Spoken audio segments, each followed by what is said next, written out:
Alright, so this time around we're going to focus on Tommy Lee Jones chasing people for two totally different reasons in two totally different movies that are exactly 10 years apart.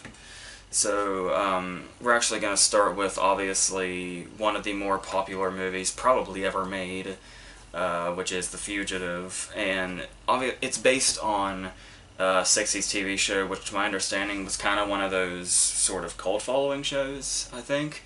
So, needless to say, I know absolutely nothing about it. I know nothing about how much it plays into what the movie actually is, but um, it's to my understanding that that's not totally important. So, going right into this was at a time where obviously Harrison Ford was as big as ever. Like, Star Wars was already in the past, Indiana Jones was already in the past, and he was pretty much right in this area where he was doing all these really big action movies that more or less always got at least, quite a bit of attention. And he just has this superstar quality to him, despite the fact that he's so good at playing the kind of everyman type, to the point that it's so kind of, when we see this opening scene, it's kind of like the anti-Shawshank scene, where we actually kind of know, this was the year before, but where we kind of see exactly what all took place, and we know right off that he is innocent, and we probably would believe that anyway. And the way this plays up, where we just kind of go through it, it's almost kind of like in a dreamlike way, or kind of like in a way that's, we can still tell what's going on and know enough that he's innocent, but it's still so kind of vaguely shown, kind of like we're seeing it in his memories as they're kind of like fading out. And all the way through the court case, right to him being found guilty, it's very immediate and very sudden, and right to the point. He's on his way to prison in the bus before the opening credits are over, and that's how fast we're moving, and that kind of sets up the fast-paced tone we're going to kind of be going with throughout this, especially being what is considered to be a chase movie. And going back to Ford, one of the great things here, not just the way that he can be a superstar yet somehow play the everyman, but also in such the downplayed way that he does. It's really not that often. There are moments, of course, where we can get screamy Harrison Ford or, angry Harrison Ford, but it's really kind of rare that we get super over-the-top Harrison Ford. He's really, regardless of all the situations he's been in, he always has such a downplayed way of doing things that is still incredibly believable, regardless of the circumstance that he's in. And this particular case is a pretty big deal. And there's still, like, he can do the action hero thing, like the whole when we have the bus crash, or when he's literally running away. And his real determination and desperation as we get further and closer to what things are coming to, and his desperation for people to know that he's innocent. But every now and then there's also that kind of charm thing, too, where it's, when he's walking down the hallway and somebody sees him and they say they're looking for somebody, and it's his exact description, and he says, "I see that every time I look in the mirror," and just casually walks off, and nobody thinks anything of it. And it's kind of like that case where there's so many jokes in the Dark Knight trilogy where Bruce seems to get off on hinting at everybody that he's Batman, and you kind of wonder, like, how do people just not figure it out? He's so blatant about it. But Harrison Ford in The Fugitive can do that. Richard Kimball can do that, and it's like you just sense this smoothness, and you just feel like he can get away with that, regardless of the fact that he's hardly changed his appearance. He just dyed his hair and cut off his beard, but that's just enough to hide him, for the most part. There'll be some people that he can't exactly hide from, which takes us into his counterpart in the movie, Tommy Lee Jones, our other star, our other above the title credit here. And this was his Oscar-winning performance, and that tends to baffle some people. Like, there's people who love the movie up and down, but they still watch this and they think, still, an Oscar-winning performance? That's a little weird. And especially since he beat the likes of Ray Fiennes in Schindler's List and DiCaprio in What's Eating Gilbert Grape. It seemed like a really strong year. Malkovich in In Line of Fire was that year, who I love, and Pete Postlethwaite for In the Name of the Father. very, very strong lineup, and he came out on top. And the reason for that, well, of course, I probably would have not chosen him. I can still understand where it's coming from, especially with the hype train, because this movie was so huge and so popular. But kind of also, you start talking about, like, at first you see, like, well, he just chases Harrison Ford, that's it. But the more you talk about this character, the more you realize you could probably talk about him all day. It's one of those things that just kind of sneaks up on you. Because for starters, he made enough of an impact that he got a spin-off with U.S. Marshals, which I could be doing next to The Fugitive, but it's not near as interesting of a movie as The Hunted, not by a long shot. But also, for starters, when we first see him and he comes on the scene, it's kind of like a bait and switch, because you kind of think he might be a little incompetent, because immediately one of the first things he does is forget the sheriff's name, just when it's been told to him, when they say, you need to go see Rollins, and he says, okay, let's go see Rogers, and somebody has to correct him. And that's our introduction to him. But then the second he gets there, and then it seems like he's going to be real meek, because they say, like, this is my jurisdiction, you fuck off, and his response is just, okay. And he just waits it out until he can very passively get in there and just take over. And just takes over the whole thing, and as soon as he's in that position of power, he turns into that character that we know that Sam Gerard is, where he just knows exactly, he goes through the whole spiel about how to do everything, what exactly to do, and where and when to do it. And he knows exactly that just by kind of assessing the situation at the very start. And I don't know this for a fact, but I almost guarantee that had to have been his Oscar clip. And then there are those memorable moments, like when he and Kimball are in the sewers and he says, I didn't kill my wife. Just that delivery of I don't care. Not only says everything we need about the character, but pretty much is kind of where the continued creation goes on to, of this character is just going to be one moment that kind of etches in our memory after another as the movie goes. And there's a lot of just various little moments in there, like the sticker on the name badge thing, and I really love his moment when, after the raid in the house, when he comes out and does the whole I don't bargain line, just the way he delivers that, and that he could be wearing that funny little hat and still make the scene so serious, and you just are drawn into him with every breath he takes. I love the space between I don't and bargain. It's the perfect pause that he was able to deliver in just the perfect amount of time to get the impact that it does.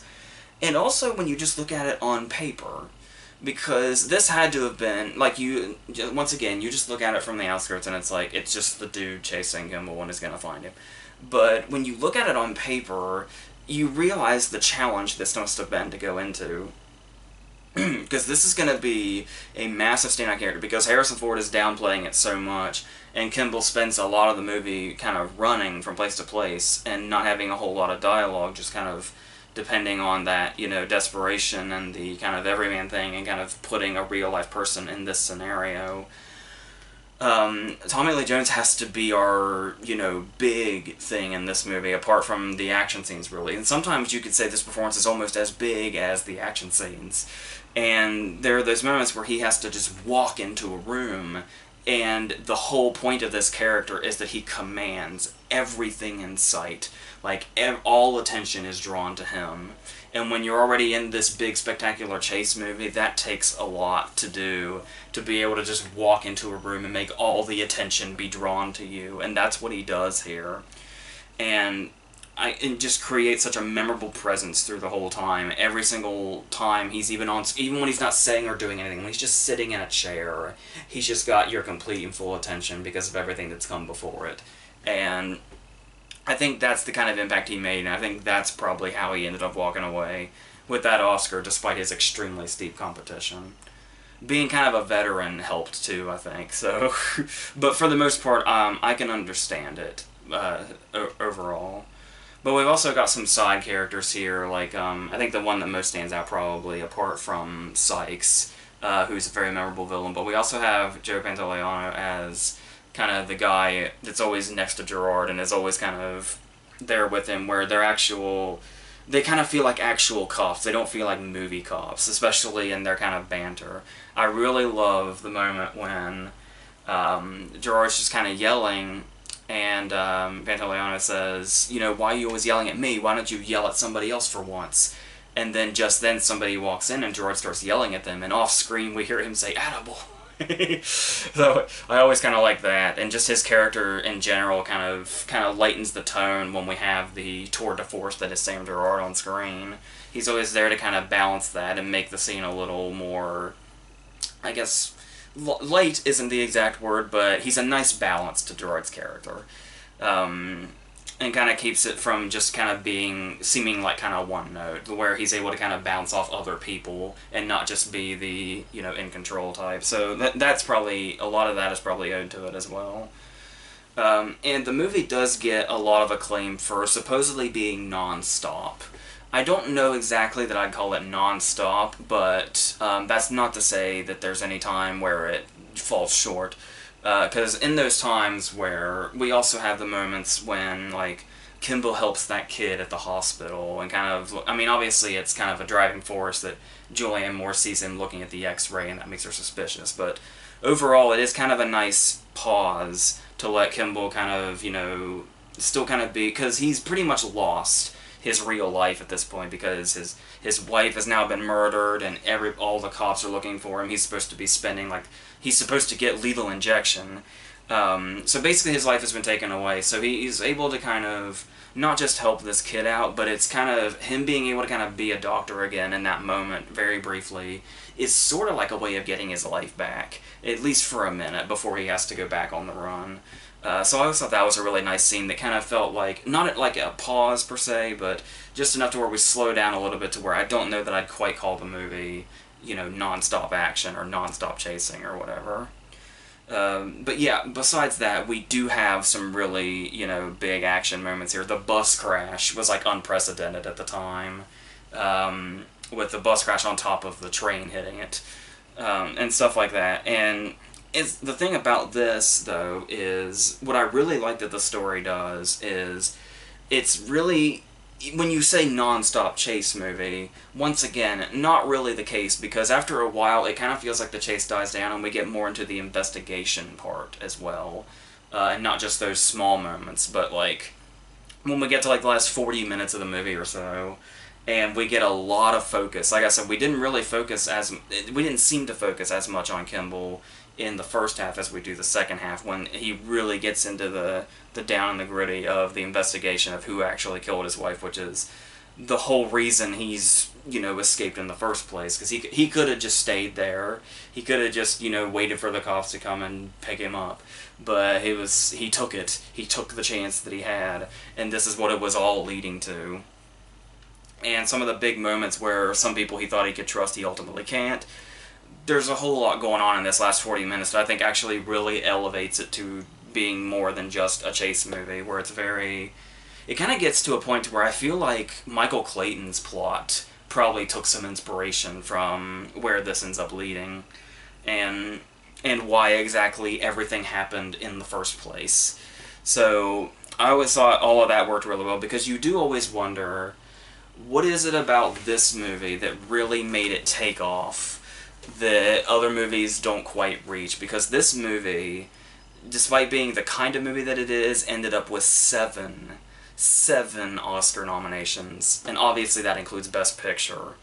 And that was back when we only had 5 nominees. Because there was Picture, there was Tommy Lee Jones, who won, obviously, there was Cinematography, Editing, Score, and both sounds. Those are pretty big nominations, like to get cinematography and editing and stuff like that.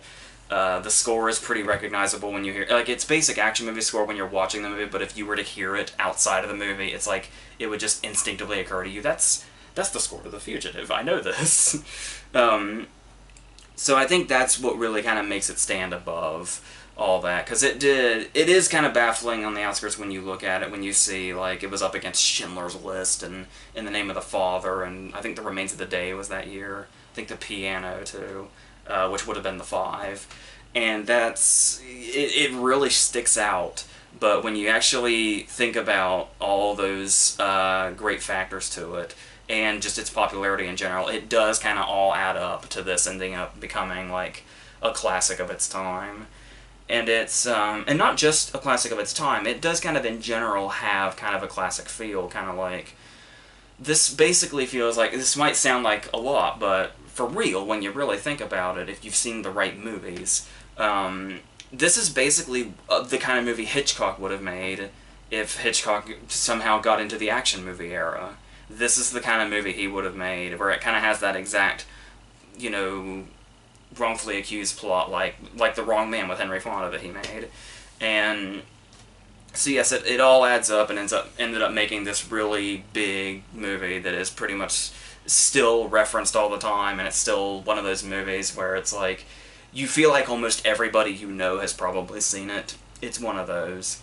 And it's easy to see how it got to that point when you look at all these factors going into it, even if on the outside looking in, it just basically looks like another chase movie, but it kind of really set the bar for a lot of other ones after it. Not to say necessarily that The Hunted would be one of those movies, because, like I said, they're so different. But let's jump over to that, where we have William Friedkin making it. Oh, so that's a start.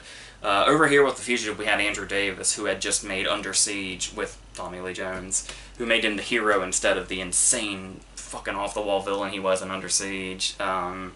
Which, by the way, is far and away not only just Seagal's best movie, but it's a very, very solid action movie, too. A really great movie that I like a lot. Andrew Davis is a nice, capable director, but then again we have, you know, Friedkin here, who has been a master of his craft before, and would eventually get there again. Like, we got The French Connection, and we got The Exorcist in the 70s, To Live and Die in LA in the 80s, and then even to present day, we've got Killer Joe. So he's still, even if he has some hits and misses here, he's still ultimately kind of unstoppable. And here, he really just drops something on us. Just this really swift hour-and-a-half action movie that just seemed like, once again, another chase movie. Just a really violent, bloody one. Well, and another movie where you could say, oh, Tommy Lee Jones chasing somebody again, go figure. But, you know, when we start, first off, we start with When the Man Comes Around, to kind of set our tone here. And this was before it was played out. This was before Logan. It was the year before Dawn of the Dead used it as the opening credit sequence. And it's our opening song here. And then it's just really this tonal setting where we go right into that with the credits over a black screen, and then When the Man Comes Around's intro playing. Not the song, just Cash talking at the start of it. And then we go right into this fiery war zone of, 1999. And everything is so... We just see how this character was created. Aaron, Benicio del Toro's character. How he's kind of made into the person that he ultimately becomes, seeing what he sees. Because usually in movies like this, it's just like, well, this person, you know, saw some shit in the war, and now they're crazy, and they just leave it at that. They don't really bother to go into it much, except for like brief flashbacks that don't really show anything. But this really shows us the shit that Aaron had to see and had to deal with and had to be right up close and personal to. It's a big, massive opening. And it really kind of shows, not set the tone for the movie, because the movie does kind of have, it's a different kind of pull throughout the movie than we see in this opening. But this is just to show us how this character got to be who he is, and what it's going to be like when a character that's seen this shit is back in kind of this world that we know. And how they're able to do that and make this so surprisingly, it's like one of the more character-driven chase movies that's probably out there. And we start off, and there is a scene, of course, that's kind of, it's pretty on the nose, where it's when the hunter becomes the hunted. I know, it's very, very on the nose, but the moment when the hunters are out in the woods, and Aaron's out there, and we see them hunting, and then suddenly we realize we're not looking at the hunters, we're looking at the prey. And Aaron's just kind of lurking in the woods, and just kind of toying with them. And then we kind of see, and it's pretty much played up as if how a hunter would catch its prey in general, if both weren't human, and the prey was an animal. This is pretty much still how it would go. It's just in this particular case, the prey are now who were the hunters, or the sweepers as he calls them, because he's really got that that whole paranoia setting in where it's like he talks about how the soldiers aren't soldiers, they're robots, and it just gets, we kind of do get into his psyche, and we do get these moments. I also like in that scene, not just the build up, but then when we get that shot on the hunter where it's not quite a point of view shot, but it's very similar, and we kind of still get that same feel that something is coming up on him. So I do really like that, how it's kind of like the roles are reversed, and that's kind of where Aaron's stance is, because that's the thing about this character is he doesn't really see it as, you know, the war messed him up and now he's going crazy. He's very calm and very reasonable when he talks about why he does what he does, and how it's kind of basically taking the people that hunt animals and putting them in the animal's perspective is basically what he's doing here. And he's so kind of, he seems so incredibly sane when they're talking to him, and he's just kind of confused at even what's going on, or why he's even there to begin with when they take him in. And that's the thing is, throughout the movie too, he has this real mystique about him. No matter how much we know about him, it helps that most of his file's missing. So he's mysterious to everybody in the movie, but also kind of to us as an audience, even though we do get to see more of him than the characters in the movie do. Because there's like, even the scene when he gets to, you know, go to the woman's house, and he's obviously like some old boyfriend or something, and there's the little girl there that he has befriended and who really, really thinks the world of him. And even when he's talking with her and he's kind of showing her, he's kind of bringing in the psychosis, what he has going on, and explaining it to her, but in the way you would to a child, to where it doesn't seem harmful in any way. But even in scenes like that, there's still such a mystique about him, where we still kind of, we know where he's coming from, but we don't know a lot other than the info that we have. Like the fact that he went crazy during the war is pretty much everything we're given as far as info. It's basically just what Del Toro himself can do with the character from here on that's going to make this character deep. And of course, he is an actor that can far and away do that. He could do that in his sleep, I think.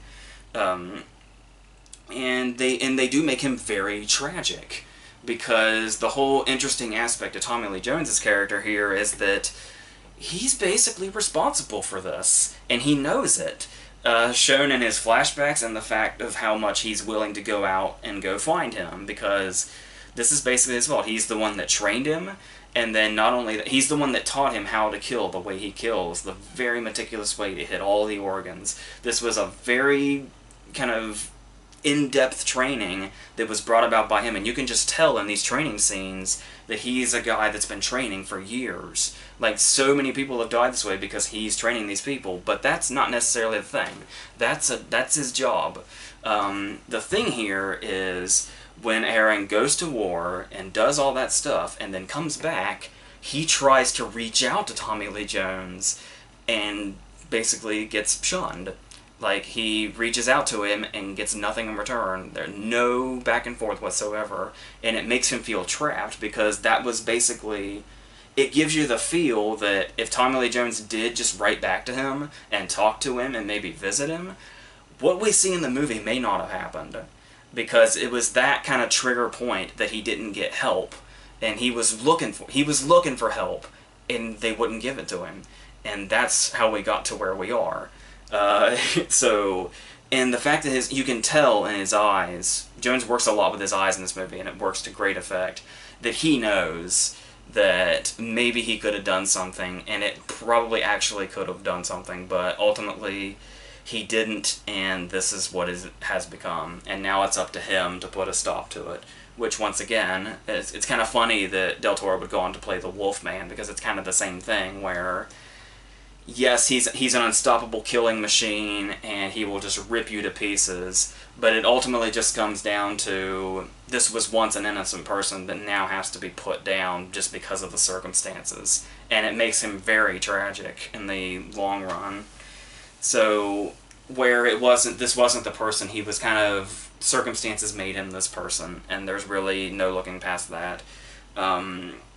And the way they kind of have to come to terms with this. And once again, this is another movie that's kind of referred to as non-stop, but I really don't think so. The last half hour, certainly, but the entire first hour, which this is not a complaint, by the way, is really all about kind of establishing what we were just talking about, where these characters stand with each other and how they are dealing with it in the reality that they're in. And so when we do finally get that hour of establishment where we do have, some action scenes and, fights and all that, the scene where he fights Tommy Lee Jones the first time before he gets caught, but it's not really till the last half hour that we get a non-stop chase movie, and that is that moment, that very unexpected moment when they trap him in the house, and he just leaps out the window instead of surrendering. And as soon as he does that leap out the window, then we're non-stop, then we're going. And it really gets into, the fighting in this movie is kind of out of this world. It's kind of got that very realistic feel where it's, in a lot of movies where there's like hand-to-hand combat, it's like nobody tires out, and you think these guys can just fight forever. But when they're fighting, you can see them gradually tiring out as it goes, and it feels like a very human, brutal fight. Like whenever a blow lands, it sounds real, or when somebody gets cut, it feels real, and then everything. And there was apparently there was a lot of acclaim to this. There was there's a lot of the stuff the little details within the fight where it's not just them throwing back and forth. It's very tightly choreographed, like those moments when he hits the knife out of Jones's hand and is able to catch it and then use it on. That happens twice. That happens at the end too, as well as the first fight. And then there's the whole thing where he uses the blood. He bleeds his arm out onto his hand and then uses it to blind him. Stuff like that. There was actually way back in the day at our movie theater, there was a manager there, and he basically, I think he was apart from being a movie theater manager, he was also I think volunteer SWAT or something. He was a huge enthusiast on this kind of stuff, and he knew the whole choreography to these fight scenes. And I was writing, this probably would have been when I was 14 or 15, and I was writing a script that had fighting in it. So we went to his house and he showed me all the different ways, and he showed me the exact choreography of the fights in this movie.